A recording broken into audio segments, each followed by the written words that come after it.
জিয়ারত করা সুন্নাহ। আল্লাহু আকবার। দেখেন আলোচনা কোন দিকে চলে যাচ্ছে।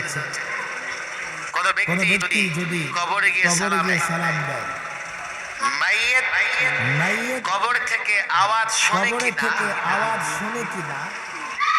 দুটা মাযহাব বা মতামত দুটা আছে, দুই ধরনের মতামত পাওয়া যায়।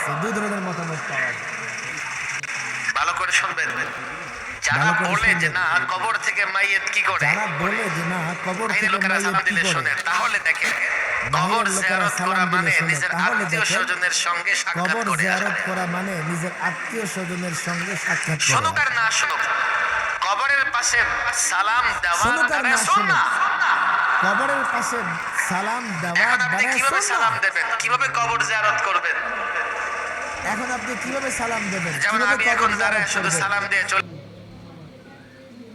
যেমন আমি এখন দাঁড়ায় শুধু সালাম দিয়ে